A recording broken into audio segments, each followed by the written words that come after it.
terhormat Bapak Hervin Yoki Pradikta MHI selaku dosen pengampu mata kuliah Filsafat Hukum Islam.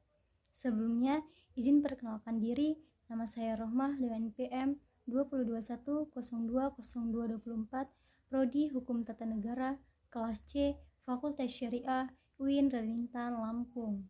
Baik, di sini saya akan memaparkan materi yang berjudul Bangunan Hukum Islam di Indonesia, Divine Law dan Man-Made Law sebagai teori hukum. Disebut Divine Law karena aturan-aturan yang ada di dalamnya dibuat langsung oleh Tuhan untuk mengatur kehidupan manusia di dunia.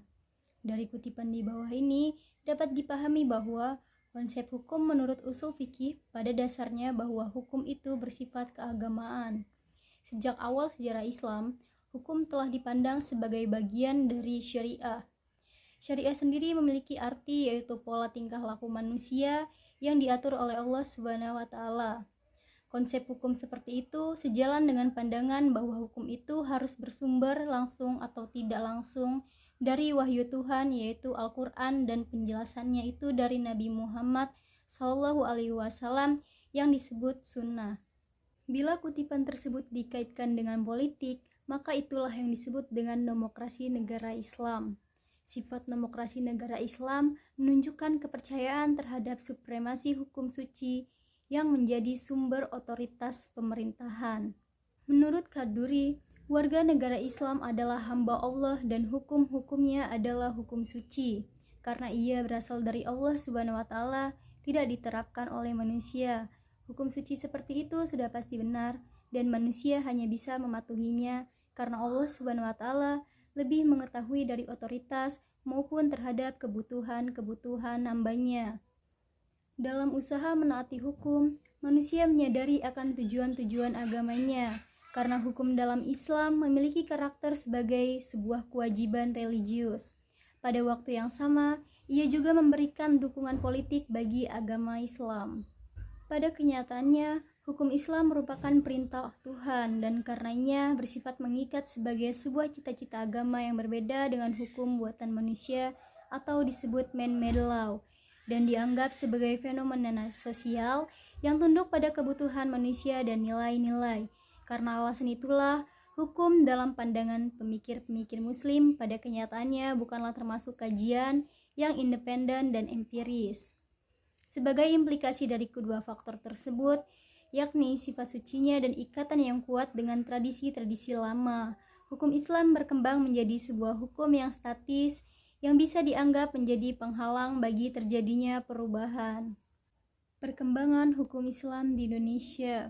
Di bagian ini saya akan menjelaskan relevansi epistemologi hukum Islam Indonesia dengan pembangunan hukum Islam Indonesia dengan pembangunan nasional.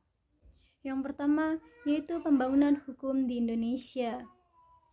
Dalam membangun sistem hukum nasional, pemerintah menerapkan kebijaksanaan untuk memanfaatkan 3 sistem yang eksis atau disebut living law di Indonesia, yaitu sistem hukum adat, Islam dan Barat atau Belanda sebagai bahan bakunya, dan sistem hukum sangat berkontribusi dalam pembangunan hukum nasional.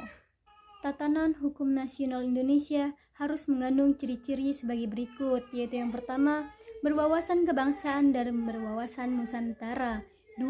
Mampu mengakomodasi kesadaran hukum kelompok etnis, kedaerahan, dan keyakinan agama. 3. Sejauh mungkin berbentuk tertulis dan terunifikasi. 4. Bersifat rasional yang mencakup rasionalitas efisiensi, rasionalitas kewajaran, rasionalitas kaidah dan nilai. 5. Responsif terhadap perkembangan aspirasi dan ekspektasi masyarakat.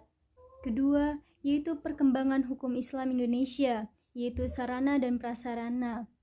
Berdasarkan penjelasan tersebut, dalam hal penetapan kebijakan hukum di Indonesia, pemerintah telah menjadikan hukum Islam sebagai bagian dari hukum nasional. Kondisi seperti itu tidak semata-mata terjadi di Indonesia, tetapi terjadi pula di negara-negara berpenduduk Muslim, baik yang memiliki konstitusi Islam maupun yang tidak memilikinya. Sebagai sebuah sistem hukum atau bagian dari sebuah sistem hukum, ia mempunyai teks tertulis dalam bidang-bidang yang dicakupkan. memiliki lembaga peradilan sesuai tingkatan-tingkatan yang diperlukan, dan mempunyai alat penegak hukum untuk menjalankannya.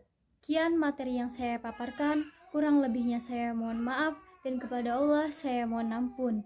Wabillahi taufiq wal hidayah. Wassalamualaikum warahmatullahi wabarakatuh.